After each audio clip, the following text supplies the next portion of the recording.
Salam, hər vaxtınız xeyir olsun. Bugünkü dərsimizdə biz öyrəndiklərimizlə navbar hazırlayacağıq. İndiyə qədər keçdiyimiz HTML, CSS bilikləri ilə navbarın hazırlanması hansı formada olmalıdır, bunu sizə göstərəcəm. Navbar bir saytın naviqasiya menyusudur. Yəni istifadəçiyə saytın əsas bölmələrinə keçid imkanı yaradan interfeys hissəsidir. Məsələn, belə bir şəklimiz var. Və burada müxtəlif navbarlar qeyd olunub, müxtəlif veb saytların. Gördüyünüz kimi 41 piksellə 65 piksel aralığında bu navbar hissələrinin hündürlükləri dəyişir.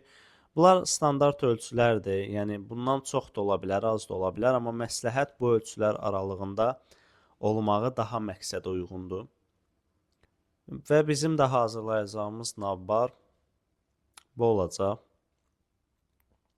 Biraz yaxınlaşdıraq. Belə bir navbar hazırlayacağıq. Gəlin başlayaq. İlk növbədə folder strukturu necə olmalıdır? Artıq ilk xırda proyektimizi yazacağımıza görə sizə folder strukturunu da ətraflı bu dərsdə izah eləyəcəm. Deməli, gəlirik, folderımızın adını qoyuruq ilk növbədə. Məsələn, mən qoyacağım navbar. Daha sonra foldera daxil oluruq. Burada ilk növbədə index faylımızı yaradırıq. index.html.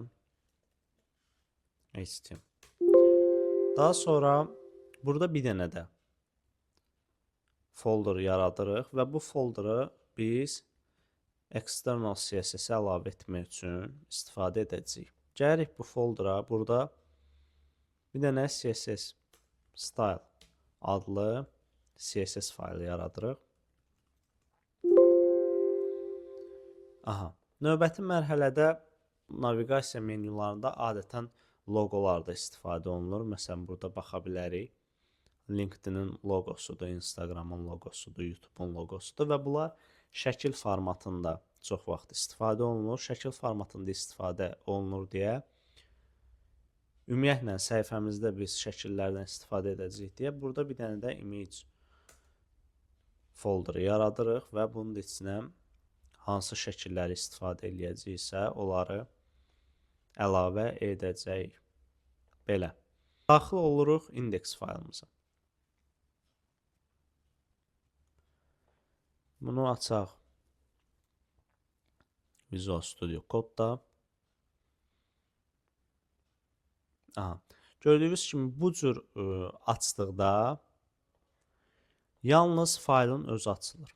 Amma biz əgər istəyiriksə bu folderla işləmək, gəlirik açırıq Visual Studio Code proqramını və biz gəlirik bura Open Folder deyirik və desktopda navbar hissəyə klikləyib Select Folder eləyirik və bizim ümumilikdə burada gördüyünüz kimi yaranır CSS folderımız, image folderımız və index faylımız. Gəlirik bura. Strukturu yaratdıqdan sonra biz nə edəcəyik? Gəlirik şəklimizə baxırıq. Görürük bizdə nə var? Bir arxa plan var. Bir arxa plan var və onun üstündə ana səhifə haqqımızda xidmətlər əlaqə bölmələri var. Bunları necə səhifədə göstərəcəyik? Gəlin başlayaq. İlk növbədə CSS-imizi də açaq. İlk növbədə gəlirik CSS-ə. Ulduz qoyuruq. Üzr istəyirəm. Ulduz qoyuruq. Burada yazırıq margin 0, padding 0 və box sizing border box. Əgər bunlar nədir bilmirsinizsə, keçən dərslərə baxa bilərsiniz CSS mövzularına. Orada bunlar haqqında ətraflı qeyd eləmişim. Əsas strukturu yazdıqdan sonra indeksi açırıq. Biz əgər navbar hazırlayırıqsa, bunun üçün nav tagi var. Bu tagdən istifadə edirik. Nav taginin bilavasitə div taginə çox bənzərliyi var. Sadəcə olaraq bunun nav olmasının səbəbi odur ki, bizim brauzerə deyir ki, bizim səhifənin bu hissəsi navbardır. Yəni navigation bardır. Və brauzer onu başa düşür. Onun üçün də biz mütləq şəkildə navbar hissəsini bu tagdən istifadə eləyərək yaratmalıyıq. Daha sonra gəlirik bura.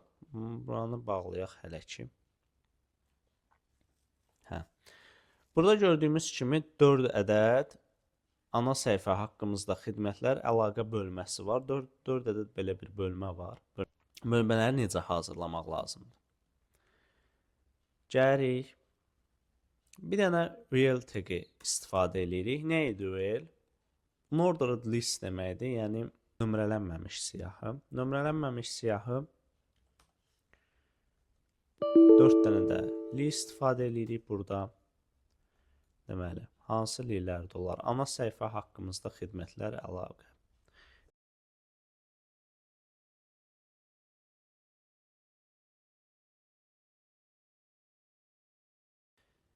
İndi gəlin səhifədə baxaq. Aha, belə bir şey yarandı.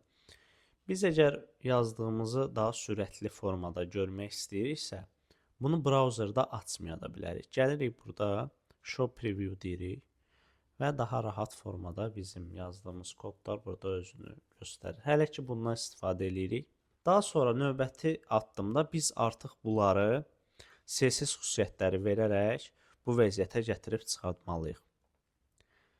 Gəlirik açırıq style.css-imizi. Mən onu da deyim ki, style.css-i burada qeyd eləmişik, amma burada qeyd eləməmişik. Ona görə buraya yazırıq bir dənə link tagi və oraya yazırıq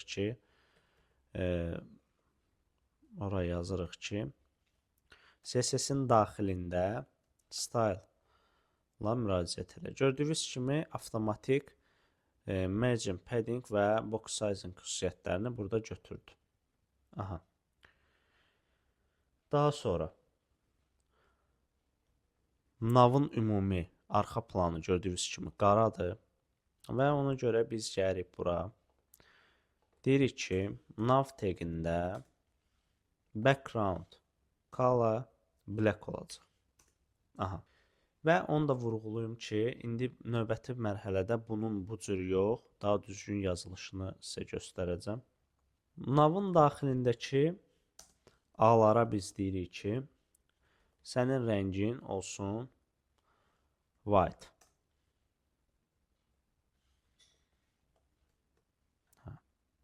Navın içindəki lillərə. Niyə A-lar dedim?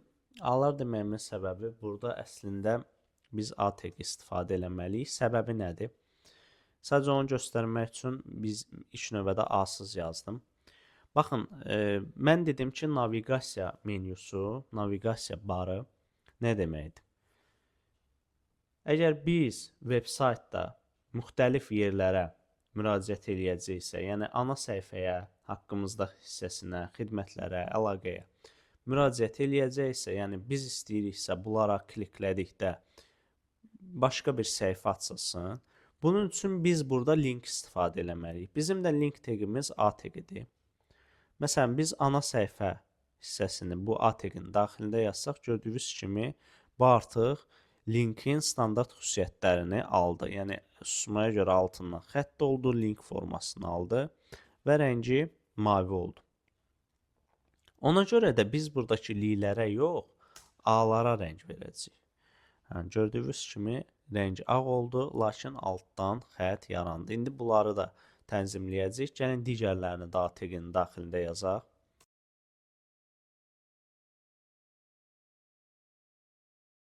Beləliklə bu cür bir menümüz bizim alındı. Bizdə bunlar yuxarıdan aşağı düzülüb, lakin şəklimizdə yanaşıdırlar. Bunları yanaşı gətirmək üçün nə edəcəyik? Display xüsusiyyətindən istifadə edəcəyik. Biz deyəcəyik ki, UL-in daxilindəki lilər, navın daxilindəki lilər bir xüsusiyyət alacaq. Navın daxilindəki, UL-in daxilindəki, navın daxilindəki, UL-in daxilindəki lilər nə olacaq? Display inline blok olacaq. Çünki biz bunlara həm ölçü verəcəyik, həm də onları istəyirik yanaşı gətirək. Aha, gördüyünüz kimi artıq bunlar yanaşı gəldilər.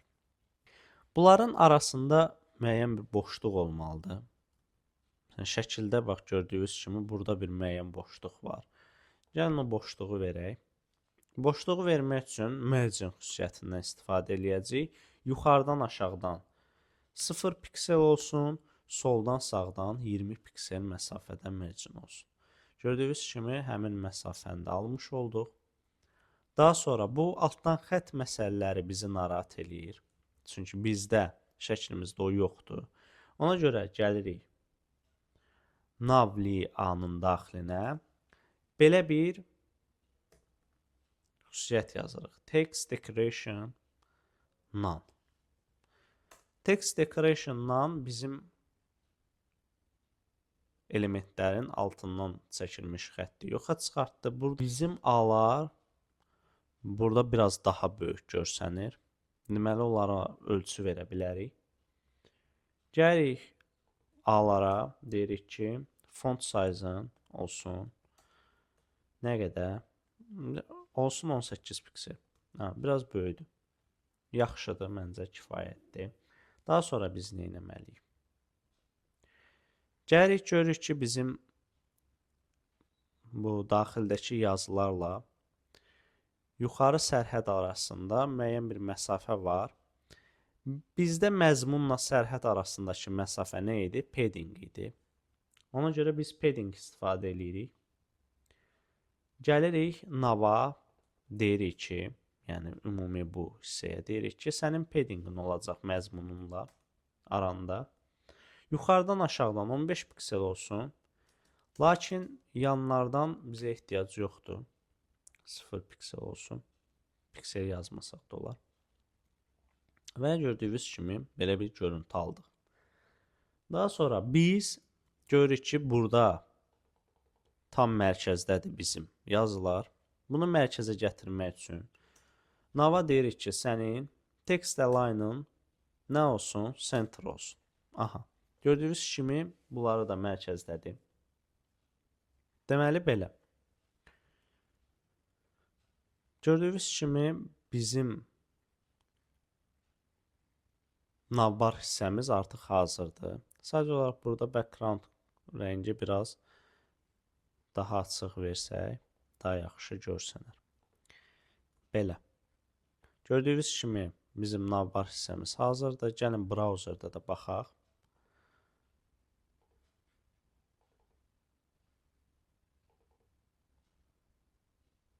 Aha, bu da bizim navbarımız. Sağ olun, gələn dərsdə görüşənədir.